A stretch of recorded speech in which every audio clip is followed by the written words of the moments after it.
محترم سامعین و ناظرین، آئیے آج ایک خاص مسئلے کو سمجھتے ہیں، وہ ہے چوری کا سامان خرید سکتے ہیں یا نہیں۔ اسی طریقے سے چور بازار، جہاں پہ چوری کے سامان بکتے ہیں، اس سے کسی چیز کو خرید سکتے ہیں یا نہیں، خریدنا جائز ہے یا ناجائز، شریعت کی نظر میں شرعی نقطۂ نظر سے کیسا ہے، آئیے اس مسئلے کو پوری تفصیل کے ساتھ سمجھتے ہیں۔ محترم سامعین، چوری کے سامان میں دو صورتیں ہیں۔ پہلی صورت یہ ہے کہ جس چیز کو آپ خرید رہے ہیں اس چیز کے بارے میں صرف شک ہے کہ یہ چوری کا سامان ہے، صرف ڈاٹ ہے، کنفرم نہیں ہے کہ یہ سامان چوری کا ہی سامان ہے، یہ چیز چوری کی ہی چیز ہے، ہاں وہ موبائل ہو، گھڑی ہو، بائک ہو، گاڑی ہو، کوئی بھی سامان ہو، اس کے بارے میں صرف شک ہے، ڈاٹ ہے کہ یہ سامان چوری کی ہے، یہ سامان چوری کی، یہ چیز چوری کی ہے، یقین نہیں ہے، کنفرم نہیں ہے، گارنٹی نہیں ہے، تو پھر ایسے سامان کو بہتر یہ ہے کہ نہ خریدیں۔ لیکن اگر خریدنا چاہیں تو شرعی اعتبار سے خرید سکتے ہیں۔ کیوں؟ کیونکہ فقہ کا ایک اصول ہے، الیقین لا یزول بالشک، کہ یقین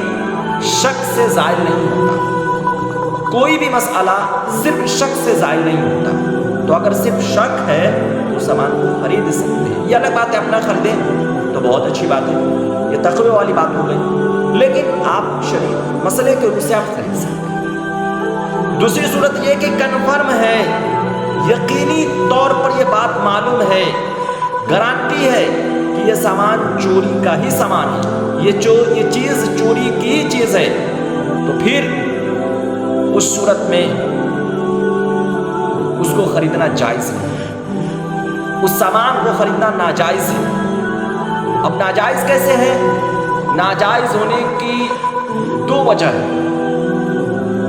اس بیچ میں ایک بات کو سمجھ لیں، یہ سارے مسئلے فتوی شامیہ جلد نمبر 6 اور صفحہ نمبر 385 سے بتایا جا رہا ہے۔ اس کے ناجائز ہونے کی دو وجہ ہے۔ پہلی وجہ یہ ہے کہ آپ جس سامان کو خرید رہے ہیں اور اس کے بارے میں یہ بات معلوم ہے کہ یہ چوری کا سامان ہے، جیسے چور بازار میں صرف چوری کا ہی سامان بکتا ہے، یا اس طریقے سے کسی چیز کے بارے میں کسی طرح سے یقین ہو جائے کہ یہ سامان تو فلاں کا سامان تھا اور دیکھ رہا ہوں یہ آج بیچ رہا ہے، تو پھر اس کو نہیں خرید سکتے ہیں اور وہ ناجائز ہے، جائز نہیں ہے۔ پہلی ناجائز ہونے کی پہلی وجہ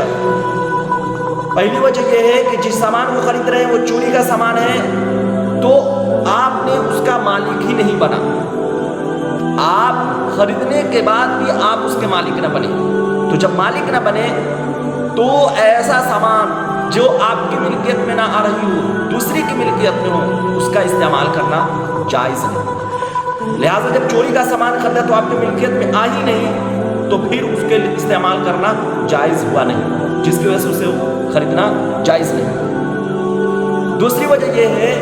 کہ آپ اگر چوری کا سامان خریدتے ہیں تو چور کو اور چوری کے ماحول کو پروموٹ کر رہے ہیں، سپورٹ کر رہے ہیں، معاشرے کو بگاڑ رہے ہیں، معاشرے کو خراب کر رہے ہیں، غلط معاشرے کا پروموٹ کر رہے ہیں، غلط معاشرے کو جو ہے نا غلط معاشرے کی تشکیل کر رہے ہیں اور اس کا سپورٹ کر رہے ہیں۔ چونکہ چوری کا سامان خریدنا اگر بند کر دیں انسان تو پھر چور بھی چوری کرنے سے بچے گا اور چوری کرنے سے بھگے گا اور وہ چوری نہیں کرے گا، کیونکہ وہ سوچے گا،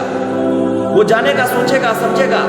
کہ اگر میں چوری کرتا ہوں تو پھر یہ سامان بکے گا بھی، تو پھر وہ چوری بھی نہیں کرے گا۔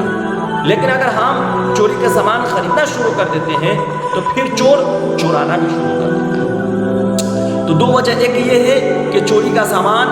آپ کے خریدنے کے بعد یہ آپ کی ملکیت میں نہیں آتی، آپ اس کے مالک نہیں بنتے، تو جب آپ اس کے مالک نہیں بنے تو وہ چیز آپ کے لیے استعمال کرنا درست ہی نہیں ہوا۔ دوسری وجہ یہ ہے کہ آپ جو ہے نا غلط معاشرے کو غلط ہونے اور اس طریقے سے معاشرے کو خراب ہونے میں آپ سپورٹ کر رہے ہیں اور پروموٹ کر رہے ہیں، جس کی وجہ سے چوری کا سامان نہیں خرید سکتے۔ لہٰذا